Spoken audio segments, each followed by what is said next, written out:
All right, so the last of the three things we're going to talk about here are some of the cultural forces that unite and divide the European Union. So, first off, the uniting forces that help bring people together culturally is the European Union's promotion of the European cultural identity. There are several things that the European Union does to try to make people feel more united in their Europeanness, I guess. So they have a motto. The motto stands for, or it means, united in diversity. So recognizing that there's lots of different kinds of people in Europe, but we can unite together despite that. They have common cultural symbols such as the EU flag. They have an anthem, Ode to Joy from Beethoven's Ninth Symphony, and they celebrate Europe Day on May 9th every year. Okay, so it's everyone coming together to celebrate Europe's unitedness in achieving and accomplishing goals together. The other cultural forces that bring people together in the EU, again, are those open borders, those fences that are being brought down. By having open borders and by allowing people to move freely between the countries. The European Union has really encouraged travel, and the euro has helped with this as well. So, having a common currency, you can easily go from France to Spain to Italy without having to worry about anything, without having to get stopped by Border Patrol and show your passports and change money, and really promoting travel is really an important force culturally. So when you travel or you take holidays in Europe, as they're called, it is highly encouraged. They encourage people to do it often. They often have great deals on public transportation and trains and flights that can get you very quickly from one place to the next. Another thing that really fosters this is the calendar. The school year calendar in Europe is very different. They do have year-round schooling, which I know that some people, oh, I don't want to, go to school in the summer. But actually, when you look at a European year-round schooling calendar, you actually get out of school a little bit more. And what that does, it creates more travel opportunities for families throughout the year. So they may still, go to school like maybe say August like we do. But then they may get like a couple weeks off in October, and then they get their 2 or 3 weeks off in December, and then they get another week or so off in February, and then a few more weeks off in April, and then another few weeks or a handful of weeks off in June. So even though year-round school sounds bad, you actually end up getting more time off, and that encourages a lot of traveling throughout Europe.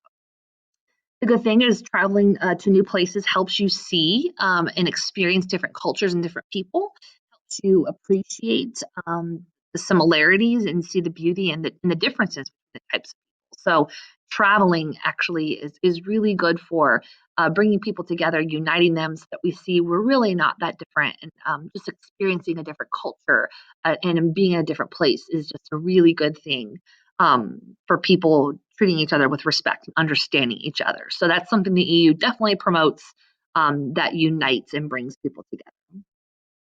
Also in Europe, one thing that also adds to this is in Europe, students are taught multiple languages from a very young age. It's pretty much expected that every school in Europe is maybe taught in the home or dominant language of the country. And then they start teaching very young children, as young as in kindergarten or first grade, at least two other languages. That typically tends to be English, French, maybe German, Italian, maybe Spanish, depending on where you're at. But usually, kids in Europe can speak multiple languages pretty easily because they're taught from a very young age to do that. And obviously, communication is key, getting along with other people. So, knowing those languages is pretty important. All right, so the dividing forces, though, that unfortunately pull people apart and create some division are those many languages. So having many, many languages amongst the European nations makes communication quite difficult. The EU must translate all of its speeches and documents that it creates into 24 different languages. And this actually can be quite daunting. It turns out to be millions and millions of pages of paper just to make sure that every country and every person in the EU is able to understand legislation, laws, or announcements. The other thing that's kind of a dividing force is this idea of national pride. So this works against that European identity. Some people have a real hard time putting all of Europe above their own individual or independent nation's interests. So really saying, I'm European over being French is very hard for some people in France. And maybe there's certain things that are important to the French people that they don't want to give up and they want to hang on to. And they don't want, or they don't like this idea of a European cultural identity. Also, because there is a deep, long history and world wars and conflict, there is a lot of competition and rivalries amongst these countries, and that can make working together quite a challenge. Another force that divides the EU is this cultural traditions clashing with some of the EU rules, procedures, and policies.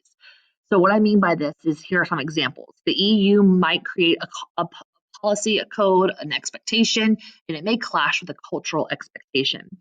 So in the Czech Republic, foods are often cooked very slowly, sometimes even over days, because they will taste better and they will absorb the flavors of the other foods it's cooked with. But the EU has a rule stating that food cannot be served to anyone if it's over 2 hours old. So because of that, that really goes against some of the Czech traditions in food and how it's served. Another example of this is bullfighting. So bullfighting is a cultural tradition in Spain. It's been done for many, many years, but there are some EU countries that are raising flags over bullfighting, thinking that it's cruel, it's inhumane, and it should be banned. So that then goes against what people have been doing in Spain for a very, very long time. And ultimately, because the EU overrides independent countries, if the EU votes on a law and they ban bullfighting, people in Spain will have to give that up. And that would be a big problem. All right, so this is it for the cultural forces. So if you haven't yet, take a moment, get down those notes, do what you need to do, and make sure I get them checked. We're almost done. We have one more piece to talk about and cover, and then we will wrap this chapter up. Thanks.